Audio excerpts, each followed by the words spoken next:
الحمدللہ وکفا والصلاة والسلام علی عباده الذین اصطفى اما بعد فاعوذ باللہ من الشیطان الرجیم بسم اللہ الرحمن الرحیم اللہ نور السماوات والارض مثل نورہ کمشکاۃ فیہا مصباح المصباح فی زجاجہ الزجاجة كأنها كوكب دري يوقد من شجرة مباركة زيتونة لا شرقية ولا غربية يكاد زيتها يضيء ولو لم تمسسه نار نور على نور يهدي الله لنوره من يشاء وَيَضْرِبُ اللَّهُ الْأَمْثَالَ لِلنَّاسِ وَاللَّهُ بِكُلِّ شَيْءٍ عَلِيمٌ صدق اللہ العظیم۔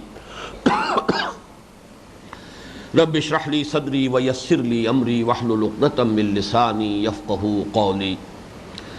اللہم ربنا الہمنا رشدنا واعذنا من شرور انفسنا، اللہم ارنا الحق حقا وارزقنا اتباعہ وارنا الباطل باطلا وارزقنا اجتنابہ، اللہم نور قلوبنا بالایمان، اللہم اہدنا لنورک، آمین یا رب العالمین۔ سورہ نور کی یہ آیت نمبر 35 جیسا کہ گزشتہ نشست میں عرض کر چکا ہوں، ماہیت ایمان کو ایک تمثیل کے پیرائے میں بیان کرنے کے اعتبار سے قرآن مجید کا ذروۂ سلام ہے، چوٹی کا مقام ہے۔ پہلے اس کا ترجمہ کر لیجئے، اللہ نور السماوات والارض، اللہ نور ہے، روشنی ہے آسمانوں اور زمین کی۔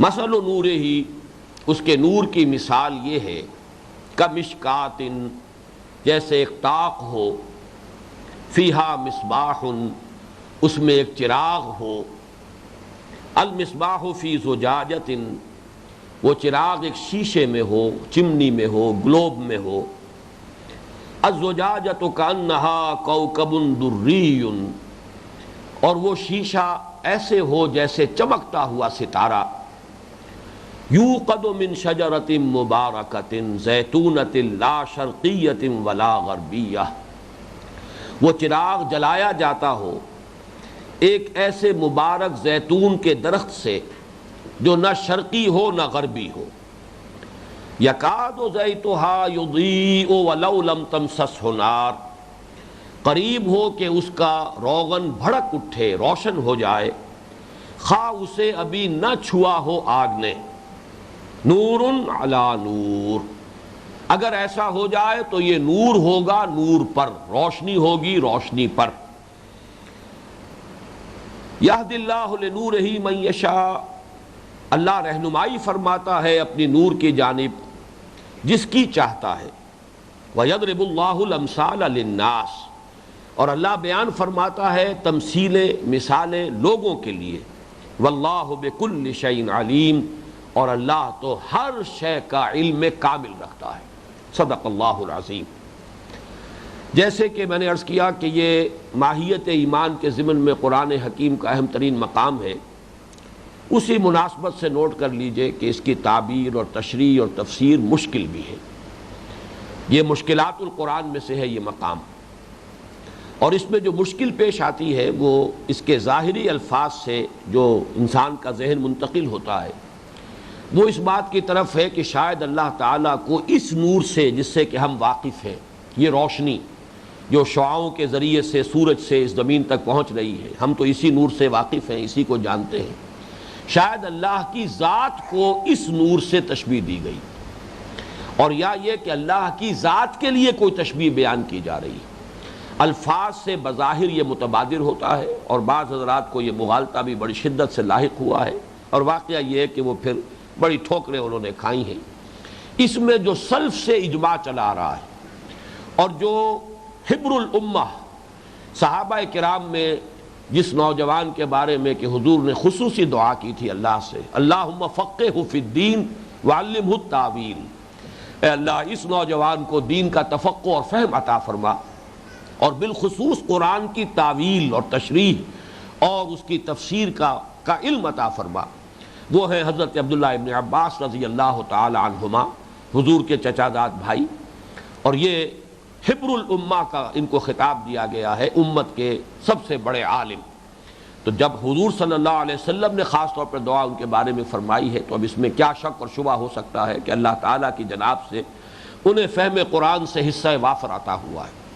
اور اکثر جو ہمارے ہاں تابعین میں سے جو بڑے بڑے مفسرین، علم تفسیر میں جو روایات جن سے آگے چلتی ہیں، وہ سب کے سب انہی کے شاگرد ہیں، وہ مجاہد ہوں، وہ قتادہ ہوں، وہ اکرمہ ہوں، وہ سب کے سب شاگرد ہیں عبداللہ ابن عباس کے۔ تو جو مشکلات ہیں اس آیت کی تفسیر میں اور تعویل میں، ان سب کا حل حضرت عبداللہ ابن عباس رضی اللہ تعالی عنہما کے قول کے ذریعے سے ہمیں مل جاتا ہے۔ اور جو لوگ، واقعہ یہ ہے کہ اپنی طبیعت کے اندر ایک نشوز اور ضرورت سے زیادہ خود اعتمادی یا خود پسندی کی وجہ سے اعراض کرتے ہیں سلف کی آراء سے، پھر وہ واقعہ یہ ہے کہ اس طرح کی تعویلات میں کہ جن سے کہ بظاہر الفاظ سے رہنمائی مل رہی ہو، اس کی وجہ سے بڑے مغالطوں کا شکار ہو جاتے ہیں۔ اللہ تعالی ہمیں اس روش سے محفوظ رکھے۔ فرمایا اللہ نور السماوات والارض، اللہ نور ہے آسمانوں اور زمین کا۔ یہاں جیسا کہ میں نے عرض کیا کہ ظاہری طور پر ذہن منتقل ہوتا ہے کہ شاید یہ لائٹ، جس کے بارے میں ہمیں معلوم ہے کہ اس کی جو شعاعیں ہیں 1,86,000 میل فی سیکنڈ کی رفتار سے یہ جو شعاع نور ہے، اس لائٹ ویوز جو ہیں، لائٹ ریز، وہ سفر کرتی ہیں۔ اور یہ کہ ہمارے ہاں خاص طور پر ایسٹرونومی میں یہ فلکیات کا جو مضمون ہے، اس میں تو پھر اسی کو پیمانہ بنایا گیا لائٹ ایئرز، یعنی وہ شے کہ جو 1 سیکنڈ میں 1,86,000 میل چلتی ہو، وہ 1 سال میں کتنا سفر طے کرے گی۔ اب اس کا حساب کتاب لگائیں گے تو ہمارے ہند سے ختم ہو جائیں گے۔ اس کو پھر یونٹ اور اکائی قرار دیا گیا ہے علم فلکیات میں، لائٹ ایئرز، اور اس سے فاصلے ناپے جاتے ہیں، سورج کا فاصلہ کتنا ہے، اور فلاں کا فاصلہ کتنا ہے، فلاں گلیکسی کا فاصلہ کتنا ہے، اب وہ لائٹ ایئرز میں جاتا ہے، اور وہ پھر ملینز آف لائٹ ایئرز کے اندر۔ اور اس سے تو واقعہ میں نے پہلے بھی عرض کیا ہے بارہا کہ جب میں پڑھتا ہوں یہ چیزیں تو دماغ چکرانے لگتا ہے۔ حقیقت یہ ہے کہ کوئی ادراک اس کا جو ہے کرنا، وہی لوگ کہ جو اس کے باضابطہ طالب علم رہے ہوں اور رفتہ رفتہ ایک ٹریننگ ملی ہو، ان کے ذہن کو اس کا عادی بنا دیا گیا ہو، انہی کے لیے اس کا تحمل ممکن ہے، ورنہ چکر آتا ہے انسان کو۔ یہ فاصلوں کا اس حساب سے کوئی تصور ہمارے لیے ممکن نہیں۔ لیکن یہ نوٹ کر لیجئے، یہ جو نور ہے یہ بھی عالم مادی کی شے ہے، یہ بھی ورلڈ آف میٹر سے تعلق رکھتی ہے، اس لیے کہ اس کی بھی ایک رفتار ہے، چاہے وہ 1,86,000 میل ہے، لیکن وہ وقت کے اندر ناپی جانے والی، تولی جانے والی شے ہے۔ یہ نور بھی ایک فزیکل فینومینن ہے، اسی لیے یہ فزکس کا موضوع ہے۔ در حقیقت ایک اور عالم ہے جس کو کہ ہم عالم امر کہتے ہیں، وہ ورلڈ آف میٹر سے ماورا ہے۔ اس میں جو حرکت ہوتی ہے اس میں ٹائم سرے سے انوالوڈ ہے ہی نہیں۔ انما امرہ اذا اراد شیئا فانما یقول له کن فیکون، کوئی ٹائم ایلیمنٹ نہیں۔ یوں سمجھئے، اگر اللہ تعالیٰ توفیق دے دے، میں نے ایک مضمون لکھنا شروع کیا تھا حقیقت انسان پر، ایک خاص جگہ پر آ کر وہ رک گیا۔ اب میرا اپنا ذہن تو اس کے معاملے میں واضح ہو چکا ہے، ابھی تحریر کی نوبت نہیں آ رہی ہے۔ یہ انسان کی تخلیق کن مراحل میں سے ہو کر گزری ہے۔ ہمارے فلاسفہ اور صوفیہ کے ہاں تنزلات ستہ کا ایک تصور ہے، میں اس پر غور کرتا رہا ہوں۔ بہرحال اب جو بھی اس زمانے میں فزکس جو ہے، واقعہ یہ ہے کہ ترقی کر کے ان سرحدوں کو اب چھو رہی ہے کہ جہاں پر کہ یہ جو کریشن آف دی یونیورس، اس کا پروسیس اور اس کے مختلف مراحل، ان کو یہ اب ایک فزکس کا جو ہائر فزکس ہے اس کا ایک مستقل مضمون ہے، اس کا موضوع ہے، اور انسان بہت قریب پہنچ رہا ہے حقیقت کے۔ اس کے حوالے سے بات اگر کی جائے تو وہ لمبی ہو جائے گی، اس وقت صرف نوٹ کیجئے قرآن کے حوالے سے کہ یہ 2 عالم جدا ہے، عالم خلق، عالم امر۔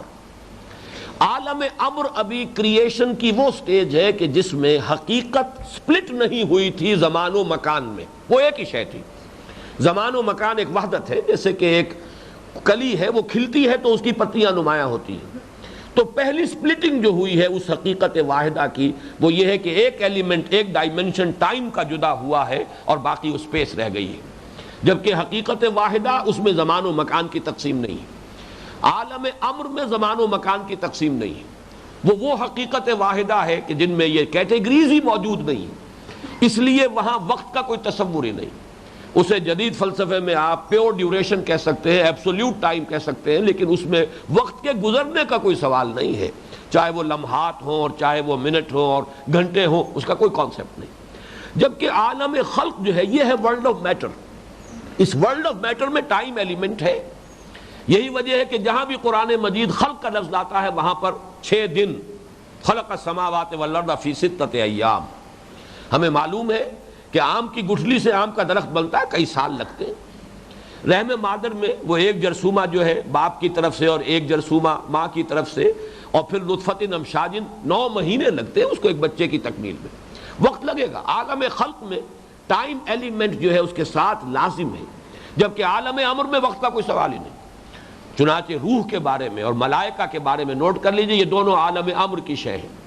ان کے لیے روح جو ہے انسان کی، اس کو بھی حرکت کرنے کے لیے کوئی وقت درکار نہیں، آنے واحد میں یہاں اور آنے واحد میں عرش معلیٰ کے قریب ہوگی، اس میں کوئی فرق و تفاوت نہیں ہوگا۔ یہ فینومینن جو ہے یہ بالکل ہماری جو کیٹیگریز ہیں ورلڈ آف میٹر کی، اس سے بالکل جدا ہے۔ تو بہرحال اس وقت یہ کرنا تھا کہ یہ جو نور ہے، یہ جو لائٹ ہے، یہ بھی ورلڈ آف میٹر سے تعلق رکھتی ہے، عالم خلق سے۔ لہذا یہاں پر اللہ کی ذات کو اس نور سے تشبیہ دینا قطعاً غلط، نہایت مغالطہ آمیز اور بہت گمراہ کن ہے۔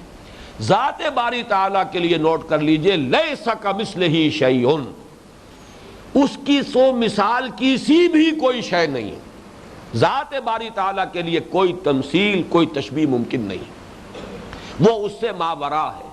ہمارے مشاہدات میں کوئی شے ایسی ہے ہی نہیں جو کسی درجے میں اللہ تعالیٰ کی ذات خاص طور پر اس کے لیے، اس کی کنہ تک پہنچنے کے لیے ذریعہ بن سکے۔ لہذا پہلا مغالطہ تو یہاں پر یہ اس کی تصحیح کر لیجئے کہ یہاں پر اللہ کو جو نور کہا گیا آسمان و زمین کا، تو یہاں لفظ نور بھی استعارتاً استعمال ہوا ہے۔ کس معنی میں؟ اب غور کیجئے، نور در حقیقت اشیاء کے ظہور کا ذریعہ بنتا ہے۔ ہم سب یہاں ہیں، ہمیں معلوم بھی ہے کہ ہم ہیں، ابھی روشنی ختم ہو جائے ہم ایک دوسرے کو دیکھ نہیں سکیں گے۔ اشیاء ظاہر ہوتی ہیں اس نور ظاہری، نور مادی کے واسطے سے، یہ ظہور کا ذریعہ بنتا ہے یہ نور، جس سے کہ حقائق مادی ظاہر ہوتے ہیں۔ ظہور اور بروز کا لفظ استعمال کر لیجئے، برازہ بھی کہتے ہیں کسی چیز کا ظاہر ہو جانا، نمایاں ہو جانا۔ تو یہ مادی اشیاء کے ظہور و بروز کے لیے یہ مادی نور ضروری ہے۔ اسی طریقے سے اس کائنات کے اصل حقائق کو جاننے کے لیے اللہ پر ایمان لازمی ہے۔ اللہ کو مانو گے تو یہ گتھی سلجھتی چلی جائے گی، حقائق سمجھ میں آ جائیں گے، ہر شے اپنی جگہ پر بیٹھی ہوئی نظر آئے گی، ہر شے اپنی جگہ بامانی ہو جائے گی، ہر شے کے اندر ایک حقیقت اور معنی نظر آنے لگیں گے۔ اگر یہ نہیں، اللہ کو نہیں پہچانو گے تو گھپ اندھیرا ہے، کچھ پتہ نہیں، کہاں سے آئے ہیں، کہاں جا رہے ہیں کون، زندگی کی منزل کیا ہے، حق کیا ہے، باطل کیا ہے، خیر کیا ہے، شر کیا ہے، کدھر دیکھیں۔ بڑا پیارا شعر ہے، کس طرف جاؤں کدھر دیکھوں کسے آواز دوں، اے ہجوم نامرادی دل بہت گھبرائے ہے۔ اگرچہ یہ معاملہ ہوتا ہے باشعور لوگوں کا، بے شعور لوگ وہ تو حیوانوں کی طرح بھیڑ چال چلتے ہوئے زندگی گزار جاتے ہیں۔ آنکھ کھولی، جو کچھ معاشرے میں ہو رہا ہے کرنا شروع کر دیا، لوگ جدھر کو جا رہے ہیں، جو موب سائیکالوجی ہوتی ہے، جدھر کو سب دوڑ رہے ہیں خود بھی دوڑنا شروع کر دیا، اس پہ زندگی گزار گئے۔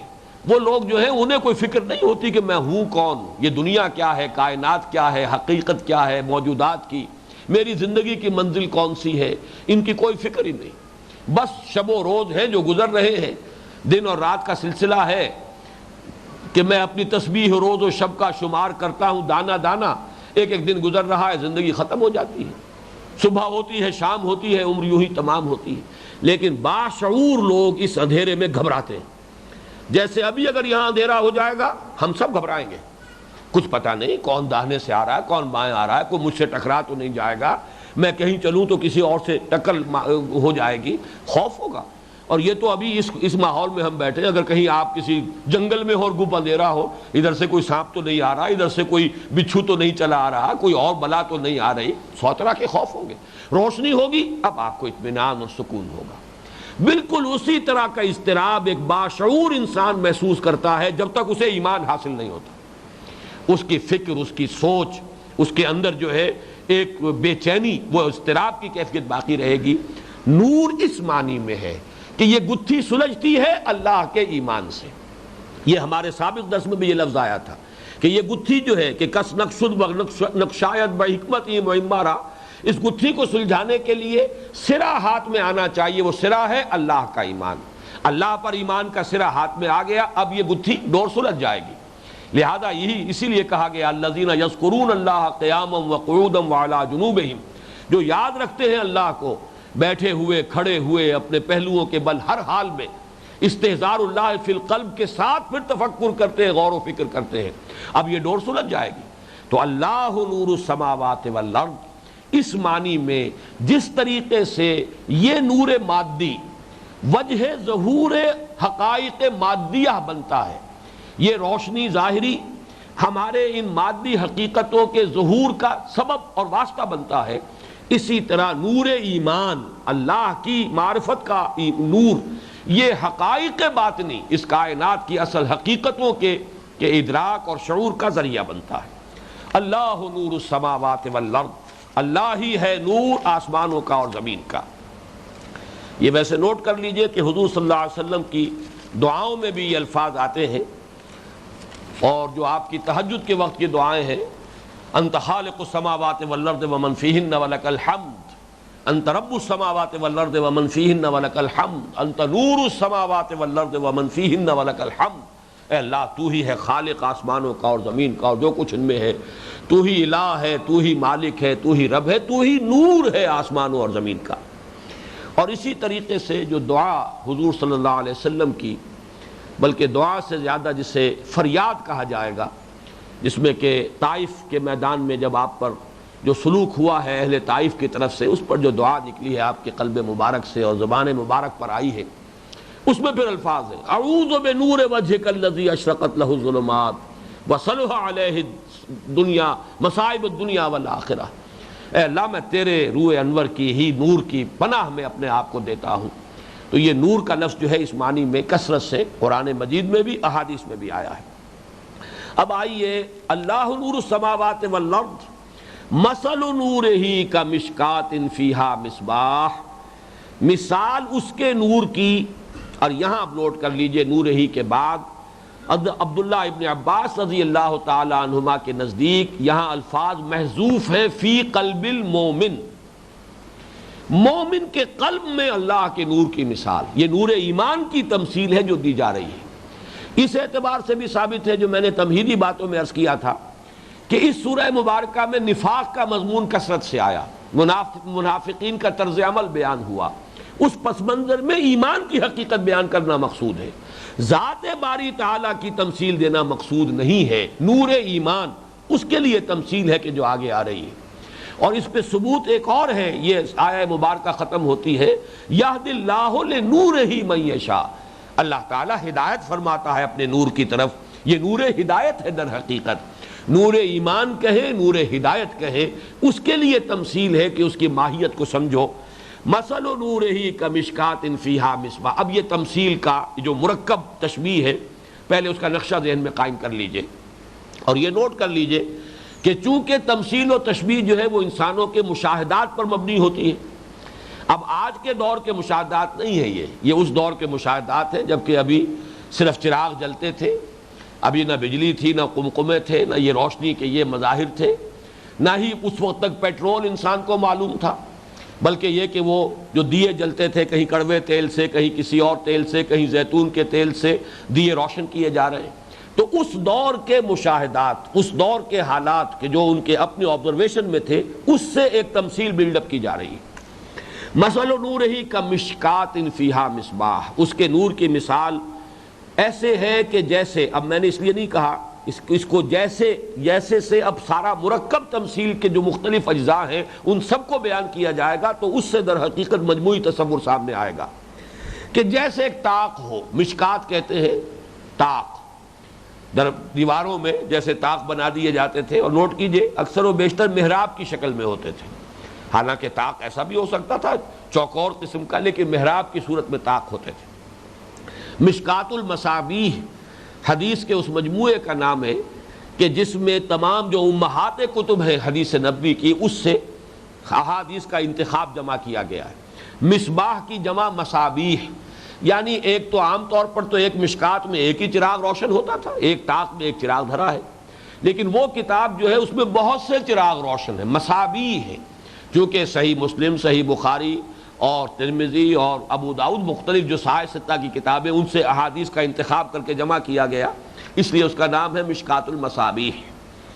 تو کمشکات فیہا مصباح، یہ مصباح چراغ، روشنی دینے والا، لفظ صبح جو ہے روشنی، صبح کا فلق الصبح، اسی سے در حقیقت مفعال کے وزن پر اس میں اعلیٰ بنا مصباح، روشنی دینے والا۔ تو جیسے ایک طاق ہو جس میں ایک چراغ دھرا ہو، المصباح فی زجاجہ، اور وہ چراغ جو ہے وہ ایک شیشے میں ہے، جس کو آپ چمنی بھی کہتے تھے۔ لالٹین کا تصور کیجئے، لالٹین جو ہے اس کے اندر مٹی کے تیل سے وہ ایک جو جل رہی ہے، جو اس کے اندر بتی ڈالی جاتی ہے، لیکن اس کو ایک چمنی میں، تاکہ ہوا کی ادھر ادھر کی آمد و رفت جو ہے اس سے وہ جو شعلہ ہے وہ متاثر نہ ہو، لو جو ہے قائم رہے اپنی جگہ پر۔ بڑا پیارا شعر ہے، لو شمع حقیقت کی اپنی ہی جگہ پر ہے، فانوس کی حرکت سے کیا کیا نظر آتا ہے۔ شمع حقیقت تو ایک ہی ہے اور اپنی جگہ قائم ہے، البتہ یہ کہ فانوس کی حرکت سے کیا کیا نظر آتا ہے۔ ایک ہی چراغ ہو اور فانوس اس کے گرد چکر لگا رہا ہو تو رنگا رنگ نظر آئیں گے آپ کو، مختلف روشنیاں نظر آئیں گی، مختلف اس کی جو ہے جھلکیاں ہوں گی، تو چراغ تو اندر ایک ہی ہے۔ لو شمع حقیقت کی اپنی ہی جگہ پر ہے، فانوس کی گردش سے کیا کیا نظر آتا ہے۔ تو اس چراغ کی لو کو قائم رکھنے کے لیے، اور اس میں در حقیقت مثال ہے نفس مطمئنہ، انسان کی اعلیٰ ترین روحانی کیفیت ہے جسے قرآن تعبیر کرتا ہے نفس مطمئنہ، کہ وہ ادھر ادھر کے بدلتے ہوئے حالات سے مضطرب نہ ہو جائے۔ سختی آئی ہے تب بھی قائم ہو، انسان صبر کرے، جمع رہے اپنی جگہ پر۔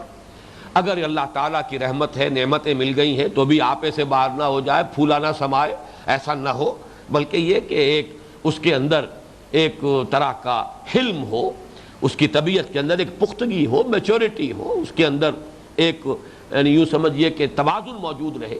یہ کیفیت ہے نفس مطمئنہ، ہر کیفیت سے، ادھر ادھر کی حالات سے انسان متاثر نہ ہو۔ اسی طرح یہ چراغ کی لو جو ہے یہ اپنی جگہ پر قائم رہے، اس کے لیے المصباح فی زجاجہ، ایک شیشے میں ہے، گلوب میں ہے، چمنی میں ہے۔ الزجاجۃ کانہا کوکب دری، اور وہ چمنی یا گلوب یا شیشہ ایسے نظر آتا ہے جیسے چمکتا ہوا ستارہ۔ اس کا ایک فائدہ یہ ہوتا ہے کہ چراغ کی روشنی جو ہے، اس کی لو جو ہے، وہ تمام اطراف و جوانب میں سیمیٹریکلی ڈسٹریبیوٹ ہوتی ہے اگر وہ شیشہ ہے۔ ایک جگہ پر اس کا کی لو کھڑی ہے اور اس کی طرف سے چاروں طرف روشنی جو ہے بالکل ہوموجینس انداز میں اور ایک سے انداز میں وہ چاروں طرف پھیل رہی ہے، تو نظر آتا ہے وہ شیشہ گویا کہ وہ ایک چمکتا ہوا ستارہ ہے۔ اب اگلا حصہ آ رہا ہے اس تمثیل کا۔ چراغ میں ظاہر بات ہے کوئی نہ کوئی روغن جلے گا۔ آج بھی دیہات میں کہیں کہیں بہرحال دیہات کی مساجد میں آپ کو کڑوے تیل کا دیا جلتا ہوا نظر آ جائے گا۔ کڑوا تیل ہے، اس کے لیے آپ کو بتی ڈالنی پڑتی ہے۔ وہ تیل براہ راست آگ کو قبول نہیں کرتا، وہ خود آگ کو نہیں پکڑے گا، بلکہ وہ تو اس کے لیے واسطہ ضروری ہے۔ وہ روئی کی بتی آپ نے اس میں ڈالی ہے، اس کے حوالے سے تیل جلے گا، خود نہیں جلے گا۔ اس سے آگے مٹی کا تیل ہے، لالٹینوں میں اور پرانے زمانے میں، پرانا بھی کیا، ہم نے اپنے بچپن میں انہی کو استعمال کیا ہے جبکہ ابھی بجلی نہیں آئی تھی، شاز ابھی گھروں میں آئی تھی، ہمارے بچپن میں کیفیت تھی۔ تو وہی گلوب ہوتے تھے، وہی چمنیاں، وہی لیمپ، تو ان کے اندر جو ہے مٹی کا تیل جلتا تھا۔ مٹی کا تیل بھی خود آگ نہیں پکڑتا، بلکہ یہ کہ اسے پھر کسی نہ کسی بتی کی ضرورت ہے، اس کے حوالے سے وہ جلتا ہے۔ اس طرح آگے چل کر جو ان کے مشاہدے میں جس وقت یہ آیات نازل ہو رہی ہیں، زیتون کا تیل، اور ان کا مشاہدہ یہ تھا کہ زیتون کا تیل جو ہے، روغن زیتون، یہ مختلف اس کے مزاج ہوتے ہیں۔ ایک ایسا درخت جو تنہا کہیں کھڑا ہو لق و دق میدان میں، یا کسی پہاڑ کی چوٹی پر ہو، پہاڑی اس کی چوٹی پر ہے، اور اس کا نتیجہ یہ نکلتا ہے کہ جو سورج کی تمازت ہے وہ پورے دن اسے مل رہی ہے۔ ظاہر بات ہے کہ وہی تمازت جو ہے سورج کی سولر انرجی ہے، لکڑی کی شکل اختیار کر رہی ہے تو بھی وہ سولر انرجی ہے، جسے ہم جلا کر چولہے میں وہی سولر انرجی ہے وہ واپس لے آتے ہیں اور وہ ہم آگ کے طور پر اسے استعمال کرتے ہیں۔ اسی طرح اس روغن کے اندر بھی جو کچھ ہے وہ سولر انرجی ہے، سب کا اصل جو ہے سورس وہ تو وہی ہے۔ تو اگر تو کسی جھنڈ میں کوئی درخت ہے تو جھنڈ کے یا مشرق میں ہوگا یا مغرب میں ہوگا. مشرق میں ہے تو صبح کی تو روشنی اسے پوری ملے گی, دھوپ کی پوری تمادت سے فائدہ اٹھائے گا, شام کی نہیں ملے گی. مغرب میں ہے تو شام کو تمادت ملے گی دھوپ کی, اور مشرق اور صبح کے نہیں ملے گی. جھنڈ کے درمیان میں ہے تو ادھر سے بھی اوٹ میں ہے, ادھر سے بھی اوٹ میں ہے. صرف یہ کہ وہ درمیانی حصہ جب کہ سورج جو ہے عین اوپر جو ہے چمک رہا ہو تبھی اسے اس کی حرارت سے فائدہ پہنچے گا. لیکن اگر وہ درخت ہے کسی چٹیل میدان میں, نہ ادھر کوئی اوٹ نہ ادھر اوٹ, یا کسی بلند مقام پر, چونکہ میں 2 سال پہلے جب گیا اسپین میں دیکھ آیا ہوں یہ منظر. واقعہ یہ کہ اسپین کا وہ علاقہ, خاص طور پر جنوبی اسپین جسے اندلوسیا کہتے ہیں, اس میں بڑی کثرت کے ساتھ ہیں یہ جنگل, جھنڈ کے جھنڈ آپ کو میلوں چلے آئیں گے یہ زیتون کے درخت. اور یہ کہ وہ پہاڑی سلوپس ہیں جن کے اوپر یہ درخت ہوتے ہیں. اب ظاہر بات ہے ہر پہاڑی کی ایک چوٹی ہوتی ہے, اس پر بھی درخت لگے ہوئے. اب پہاڑی کے اگر مشرقی گوشے میں ہے تو صبح کا مشرق کا سورج تو ملے گا, شام کا تو نہیں ملے گا. جیسے ہی سورج جو ہے دلوک الشمس کا معاملہ شروع ہوگا اسے وہ حرارت اور اس کی تمادت سے حصہ نہیں ملے گا. مغرب میں ہے تو صبح کے وقت محروم رہے گا. چوٹی پر جو درخت کھڑا ہے وہ ہے کہ جو پورا دن طلوع شمس سے لے کر غروب شمس تک وہ تمازت اور حدت جو ہے دھوپ کی اسے مل رہی ہے. اس کا روغن اتنا شفاف ہوتا تھا. اب اس کے لیے لفظ آ رہے ہیں, یوقدو جلایا جاتا ہے اس چراغ کو من شجرتن. اب یہاں پر روغن کا لفظ, زیت کا لفظ بعد میں چوں آ کے آیا, یہاں نہیں لایا گیا, آگے آ گیا ہے. یکادو زیتھا, زیت کہتے ہیں تیل کو, لیکن یہاں پر نہیں لایا گیا. مراد یہی ہے اس درخت کے روغن سے اس چراغ کو روشن کیا گیا ہے کہ جس کے بارے میں فرمایا شجرۃ مبارکۃ زیتونۃ لا شرقیۃ ولا غربیہ. وہ ایک ایسا مبارک درخت ہے زیتون کا, بڑا بابرکت. بابرکت کسے کہتے ہیں؟ اصل میں یہاں مبارک اس معنی میں نہیں ہے کہ اس کو جو ہم عام تصور ہے. برکت اس کو کہتے ہیں کہ کسی شے کا ظہور زیادہ ہو جائے, کثرت سے ہو جائے. کسی شے کے اندر جو خیر ہے وہ پورے طور پر ظاہر ہو جائے. ماء مبارکہ, پانی برکت والا, زمین کے اندر جو رویدگی کی صلاحیت ہے پورے طور پر ابھر کر آ جائے. قرآن جو ہے اللہ تعالیٰ کی مبارک کتاب ہے. فطرت انسانی میں اللہ نے جو کچھ حقائق ودیت کیے ہوئے ہیں انہیں بھرپور طور پر ظاہر کرنے والی کتاب یہ کتاب مبارک ہے. اسی طرح شجرۃ مبارکۃ, اس میں جو صلاحیت ہے اس کے روغن میں, اس کو بھرپور طور پر اور پوری استعداد کو بروئے کار لانے والا درخت. یوقد من شجرۃ مبارکۃ زیتونۃ لا شرقیۃ ولا غربیہ. اب یہ لا شرقیہ ولا غربیہ سے بعض حضرات نے, مثلا مولانا اصلاحی صاحب نے یہ مفہوم نکالا ہے کہ وہ درخت جو ہے وہ جھنڈ میں ہو. حالانکہ واقعہ یہ ہے کہ یہ اس فزکس کے اعتبار سے بھی بات غلط, اور یہ کہ ابن عباس رضی اللہ تعالی عنہما کا قول موجود ہے, بڑی صراحت کے ساتھ انہوں نے کہا ہے کہ یہ لا شرقیہ ولا غربیہ سے مراد یہ ہے کہ وہ درخت نہ کسی جھنڈ کے شرقی جانب ہو نہ کسی جھنڈ کے مغربی جانب ہو, نہ وہ جھنڈ میں ہو, بلکہ وہ تو تنہا کھڑا ہو, اس کے اندر شرقی غربی کی تقسیم ہی نہ ہو. یہ جس کو کہ علامہ اقبال نے بھی کہا ہے بہت خوبصورتی سے کہ درویش خدا مست نہ شرقی ہے نہ غربی. یہ شرقی اور غربی کی تقسیم سے بلند ہو جائے انسان, اسی اعتبار سے وہ درخت. اور یہ میں نے جیسا کہ آپ کو بتا دیا حضرت عبداللہ ابن عباس رضی اللہ تعالیٰ عنہما نے اس کی وضاحت کی ہے. وہ درخت جو پہاڑی کی چوٹی پر ہو یا کسی لق و دق چٹیل میدان میں ہو کہ کوئی اوٹ نہ ہو اسے, نہ شرقی جانب سے نہ غربی جانب سے. اگر کسی شے کے شرقی جانب میں ہے تو مغرب سے اوٹ ہو گئی, کسی شے کے اگر غربی جانب میں ہے تو مشرق سے اوٹ ہو گئی, اسے کوئی اوٹ نہ ہو. اب اس کا جو نتیجہ ہے وہ کیا ہے؟ یکاد زیتھا یضیء, قریب ہے اس کا روغن کے روشن ہو جائے, بھڑک اٹھے. وَلَوْ لَمْ تَمْسَسْهُ نَارٌ, اتنا صاف اتنا شفاف کہ خواہ اسے آگ نے چھوا تک نہ ہو. اب یہاں میں عرض کروں گا, میں نے آپ کو کڑوے تیل کی مثال دی, مٹی کے تیل کی مثال دی. سب سے زیادہ صاف اور سب سے زیادہ بھڑک اٹھنے کے قریب تیل اس وقت تک جو کچھ لوگوں کو معلوم تھا وہ زیتون کا تیل, اور زیتون کا بھی ایسا درخت جو نہ شرقی ہو نہ غربی ہو. اگر آج کے دور میں یہ تمثیل دی جائے تو پیٹرول ہے اس کی بہترین جو ہے مثال عالم مادی میں. پیٹرول جو ہے وہ گویا کہ آگے بڑھ کر آگ کو پکڑتا ہے. وہاں تو ابھی چاہے آگ قریب نہ آئی ہو تو اس میں یہ استعداد ہوتی ہے کہ وہ خود آگے بڑھ کے پکڑ لیتا ہے. یکاد زیتھا یضیء ولو لم تمسسہ نار, بھڑک اٹھنے کو بیتاب. جیسے کہ وہ مصرع ہے کہ نغمے بےتاب ہے تاروں سے نکلنے کے لیے. معلوم ہوا کہ اس تیل کے اندر تو خود بھڑک اٹھنے کی اتنی بےتابی ہے، بے قراری ہے کہ گویا منتظر ہے کہ کہیں سے آگ کا شعلہ جو ہے کہیں میرے قریب آ جائے اور میں بھڑک اٹھوں. یکاد زیتھا، یہ ہے اصل جان اس تمثیل کی. یہ ساری تمثیل جو ہے اس سے جو تصور سامنے لانا پیش نظر ہے وہ یہ کہ کیفیت ایسی بھی ہوتی ہے کہ نغمے بےتاب ہے تاروں سے نکلنے کے لیے. کسی کا روغن فطرت اتنا شفاف ہے کہ وہ خود حق کو قبول کرنے کے لیے بےتاب ہے، اس کے اندر پیاس بھڑکی ہوئی ہے. وہ کعبے کے کپڑے پکڑ پکڑ کر، پردے پکڑ پکڑ کر دعائیں کر رہا ہے، اللہ میں صرف تجھے پوجنا چاہتا ہوں، لیکن کیسے پوجوں میں نہیں جانتا. وہ اس کی تلاش میں کہاں سے کہاں چلا گیا ہے. ورقہ ابن نوفل کہاں مکہ حجاز کا شہر اور کہاں شام تک گئے ہیں، ایسی عبرانی سیکھ کر آئے ہیں کہ کان یکتب التوراۃ بالعبرانیہ، عبرانی زبان میں تورات لکھتے تھے. وہ حق کی تلاش، وہ روغن، بے چین روغن کہ جو گویا کہ آگ کو چھونے کے لیے بے قرار ہے. حضرت اسی طریقے سے آپ حضرت سلمان فارسی کی مثال ذہن میں رکھیے، کہاں ایران سے چلے ہیں اور شام پہنچے ہیں اور پھر کہاں حضور کے قدموں میں پہنچے ہیں مدینہ منورہ میں. یہ بے تابی، حقیقت کو جاننے کی بے تابی. پھر یہ کہ فطرت کا روغن اتنا صاف شفاف ہو کہ ان حقائق تک تو پہنچا ہوا ہے، ایک اللہ کو تو پہچان لیا ہے. وہ جو کہ ہم پڑھتے چلے آ رہے ہیں، سارا سبق جو ہے نوٹ کر لیجئے. سورہ لقمان کا دوسرا رکوع، حکمت، دانائی، انشکر للہ، اس کا پہلا نتیجہ اللہ کا شکر کرو، اللہ کو پہچانو. سورہ فاتحہ جس میں کہ وہ کیفیات جو ہے وہاں تک انسان خود پہنچا ہوا ہے. الحمدللہ رب العالمین الرحمن الرحیم مالک یوم الدین ایاک نعبد و ایاک نستعین. اب جو ضرورت ہے وہ یہ ہے کہ اہدنا الصراط المستقیم. یہ جو کیفیت ہے اس کو تعبیر کیا گیا یکاد زیتھا یضیء ولو لم تمسسہ نار. اس کا روغن روشن ہونے کو بےتاب ہے، قریب ہے کہ بھڑک اٹھے اس کا روشن، چاہے اسے آگ نے چھوا تک نہ ہو.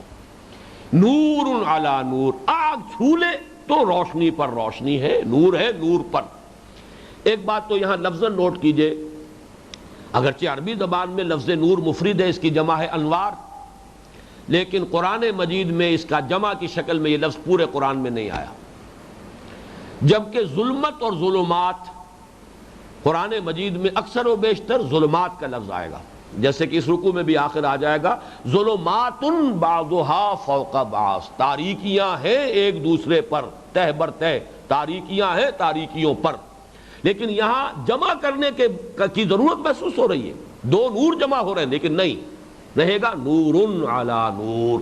نور ایک وحدت ہے. البتہ عدم نور کے مختلف شیڈز ہو سکتے ہیں، اس کے درجے مختلف ہو جائیں گے. نور ایک وحدت ہے، حقیقت واحدہ ہے. البتہ نور کا فقدان کس درجے میں ہے؟ ایک درجے میں وہ ظلمت کا ایک درجہ ہوگا، اس سے زیادہ فقدان ہے اور زیادہ درجہ گہرا ہو جائے گی ظلمت جو ہے تاریکی.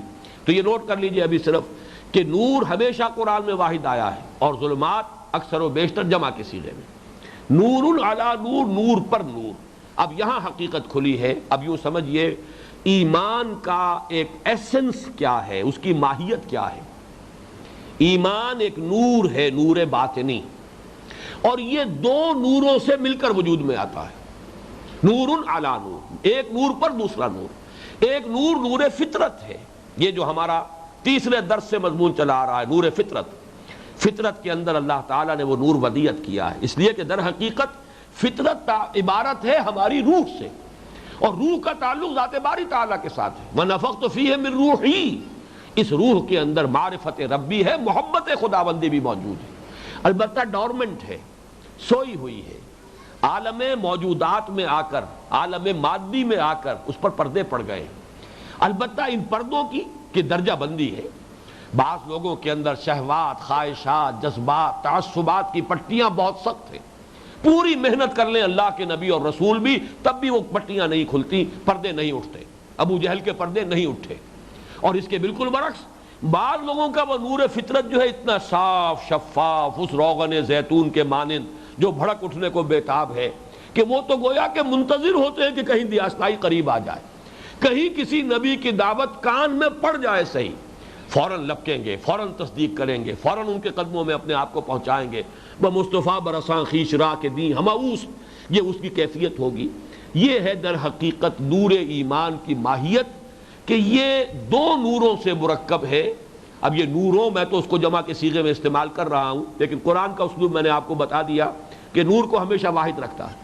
نور علی نور، نور پر نور. ایک نور فطرت اگر صاف شفاف ہے تو بھڑک اٹھنے کو بےتاب ہوگا. ربنا اننا سمعنا منادیا ینادی للایمان ان آمنوا بربکم فآمنا. اے رب، ہم نے ایک پکارنے والے کی پکار کو سنا کہ وہ ندا کر رہا ہے، منادی کر رہا ہے، آواز لگا رہا ہے ایمان کی کہ اپنے رب پر ایمان لاؤ. ہم ایمان لے آئے. یہ معاملہ کہ جو وہاں اس لمبے ڈسکرسو نالج میں درجہ بدرجہ آگے بڑھ کر استدلال کی کڑیوں کو جوڑ کر وہاں ہمارے سابق درس میں جو حقیقت واضح ہوئی تھی، وہ یہاں ایک سپونٹینیس حقیقت کے اعتبار سے کہ جیسے دیوار کو سیکل کر دیا گیا، تمام حقائق منکشف ہو گئے. یہی ہے کہ جو صوفیہ کا کہنا ہے کہ ہمارا طریقہ کیا ہے، قلب کو صاف کر دو، آلائشیں دور کر دو. اس میں جو ہماری اڈ اور لبیڈو جس کو کہتا ہے فرائڈ، نفس امارہ، اس کے تقاضے جو ہیں ان سے اس قلب کو نجات دلا دو، مزمحل کرو ان تقاضوں کو. یہ سارے جو مجاہدے ہوتے ہیں، سارے جس کے لیے ریاضتیں ہیں اور مراقبے ہیں، یہ سب کس لیے ہے؟ کہ یہ قلب صاف ہو جائے. قرآن حدیث میں بھی حضور نے فرمایا ان هذه القلوب لتصدع، ان دلوں پر زنگ آ جاتا ہے. کما یصدع الحدید اذا اصابہ الماء، جیسے کہ لوہے پر زنگ آ جاتا ہے جب اس پر پانی پڑتا رہے. لوگوں نے پوچھا فما جلاؤھا یا رسول اللہ، تو اے اللہ کے رسول یہ بتائیے، ہماری تلواروں پہ زنگ لگ جاتا ہے، ہم پالش کرتے ہیں، سیکل کرتے ہیں، پھر چمکنے لگتی ہے. تو فرمائیے کہ اگر دلوں پر بھی زنگ آتا ہے تو اس کا پالش کون سا ہے، اس کا سیکل کیا ہوگا؟ فرمایا کثرت ذکر الموت و تلاوت القرآن. کثرت دو چیزوں کی، ایک موت کو کثرت سے یاد رکھو کہ جانا ہے، یہ میری مستقل قیام گاہ نہیں ہے، یہاں دل نہ لگانا، اس لیے کہ یہاں سے جانا ہے، یہ تو عارضی سفر ہے. کل فی الدنیا کانک غریب و عابر سبیل، دنیا میں ایسے رہو جیسے کہ راہ چلتے مسافر ہو یا اجنبی ہو، اس سے دل نہ لگاؤ. اور نمبر دو، کثرت دوسری قرآن مجید کی تلاوت کی، کثرت و ذکر الموت و تلاوت القرآن، اس سے یہ دل پالش ہوں گے. جب پالش ہوں گے تمام کائنات کے حقائق منعکس ہو جائیں گے. کل معرفت جو ہے وہ اس قلب کے اندر منعکس ہو جائے گی. یہ بالکل ایسے ہی سمجھیے کہ جیسے آئینہ ہے، آئینے کے آگے اگر چراغ نہیں آیا ہے، روشنی نہیں آئی ہے، تو آئینے کے اندر چراغ منعکس نہیں ہوگا، روشنی نہیں آئے گی. لیکن جیسے ہی سامنے آئے گا، اگر آئینہ صاف ہے، شفاف ہے، اس پر گردہ نہیں ہے، اس پر پردے نہیں پڑے، فوراً جگمگا اٹھے گا. اس میں وہ سٹیپس نہیں ہیں، اس میں درجہ بدرجہ منطق، عقل، فطرت، بدیہیات فطرت، پھر سوچ، پھر غور، تفکر اور تدبر اور تذکر، اس کا کوئی مرحلہ نہیں ہے. آئینہ صاف ہے، حقیقت سامنے آئی ہے، حقیقت وحی، نور وحی، فوراً جگمگا اٹھے گا آئینہ، اس کے اندر وہ پورا نور منعکس ہو جائے گا. نور علی نور، نور ہے نور پر. یہدی اللہ لنورہ من یشاء. اب یہاں نور ہی بالکل واضح ہو گیا، یہ ذات باری تعالیٰ کے لیے نہیں، بلکہ یہ اس نور، یہ نور ہدایت، نور ایمان. یہ نور ایمان کی دو اجزاء ترکیبی، ایک نور فطرت اور ایک نور وحی. یہدی اللہ لنورہ من یشاء، ہدایت دیتا ہے اللہ، رہنمائی فرماتا ہے اللہ اپنے نور کی طرف جس کو چاہتا ہے. جیسا کہ میں عرض کر چکا ہوں، فرق رہے گا، فرق و تفاوت. جیسے کہ مٹی کے تیل سے دیا جلانا یا لالٹین روشن کرنا، اس کے لیے واسطہ چاہیے، ایک بتی چاہیے. کڑوے تیل کا دیا جلانا، بتی چاہیے گی. لیکن یہ ہے کہ پیٹرول، اس کو کسی شے کی حاجت نہیں، خود بھڑکنے کو تیار. بالکل یہ معاملہ ہے کہ نبی کی دعوت وہی جب سامنے آتی ہے تو مختلف طبائع کا رد عمل مختلف ہوگا. جن کا روغن شفاف، وہ بھڑک اٹھنے کو بےتاب، وہ فوراً تصدیق کریں گے، آئیں گے، ایمان لے آئیں گے. جیسے کہ حضور نے فرمایا حضرت ابو بکر کے بارے میں رضی اللہ تعالی عنہ کہ میں نے جس شخص کے سامنے بھی اپنی دعوت پیش کی، اس نے کچھ نہ کچھ تردد ضرور کیا سوائے ابو بکر کے. تو شفاف ترین روغن فطرت کا، اس کی مثال ہمارے سامنے حضرت ابو بکر. ویسے اسی درجے کے قریب حضرت عثمان کا معاملہ بھی ہے، اور بھی ہے. حضرت زید جن کا انتقال ہو گیا، آپ سوچئے کہ اگر جو شخص کعبے کے پردے پکڑ پکڑ کر کہہ رہا ہے کہ اللہ میں صرف تجھے پوجنا چاہتا ہوں، لیکن جانتا نہیں کیا کروں کیا نہ کروں، ہدایت چاہیے مجھے.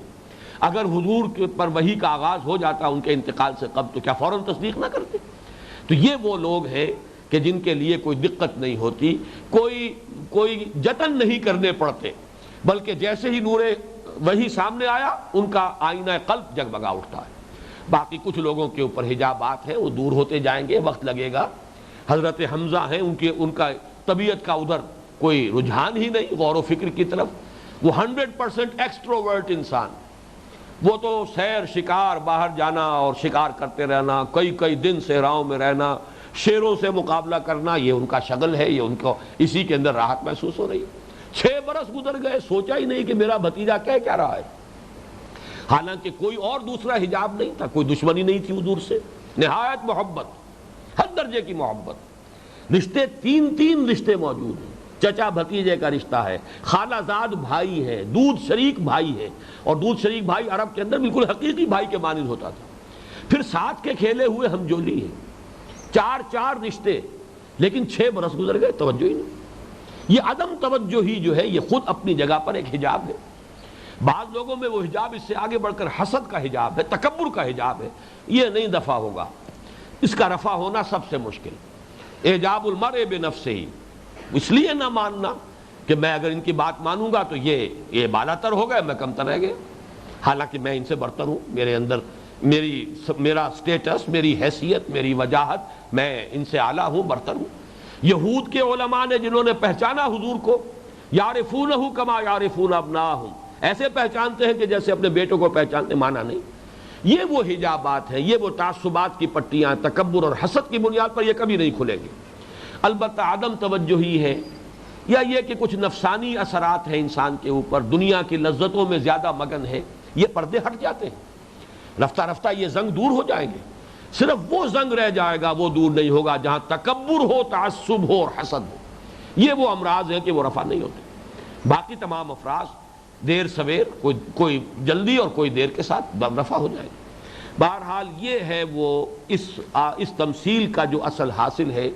اس کے بعد فرمایا یضرب اللہ الامثال للناس، یہ پچھلی نشست میں بھی بیان کر چکا ہوں، یہ تمثیل اللہ نے بیان کی لوگوں کے لیے، ماہیت ایمان کو سمجھنے کے لیے، کہ یہ نور ایمان 2 انوار سے مرکب ہے، نور فطرت اور نور وحی۔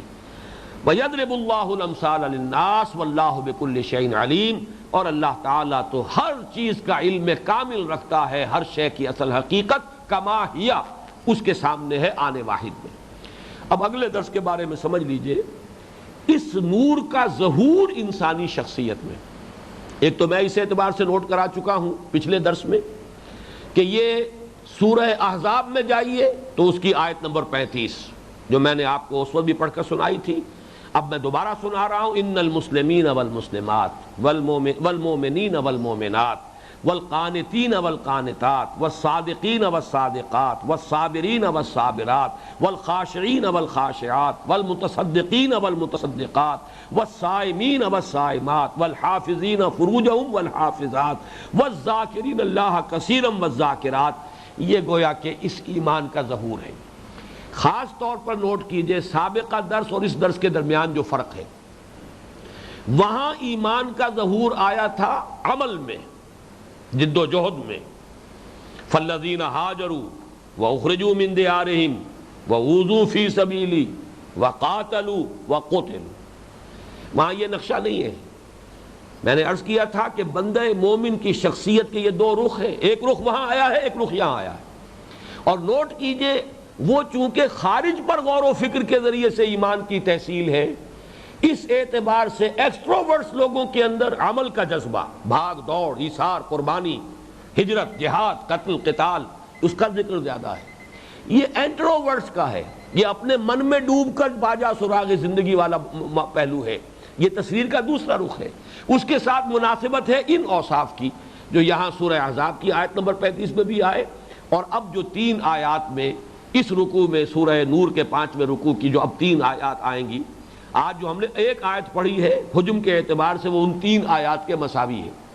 ان 3 آیات میں یہی نقشہ آئے گا، لیکن بہت بڑے ہی پرجلال انداز میں اور بہت ہی خوبصورت انداز میں بندہ مومن کی شخصیت کی ایک تصویر، لیکن ایک تصویر کا ایک رخ وہ جو سورہ آل عمران والے درس میں آ چکا، فالذین ہاجروا واخرجوا من دیارہم واوذوا فی سبیلی وقاتلوا وقتلوا، اور ایک رخ وہ ہے جو کل آئے گا، فی بیوت اذن اللہ ان ترفع ویذکر فیہا اسمہ یسبح لہ فیہا بالغدو والآصال رجال لا تلہیہم تجارۃ ولا بیع عن ذکر اللہ واقام الصلاۃ وایتاء الزکاۃ یخافون یوما تتقلب فیہ القلوب والابصار لیجزیہم اللہ احسن ما عملوا ویزیدہم من فضلہ واللہ یرزق من یشاء بغیر حساب اللہم ربنا اجعلنا منہم اللہم ربنا اجعلنا منہم بارک اللہ لی ولکم فی القرآن العظیم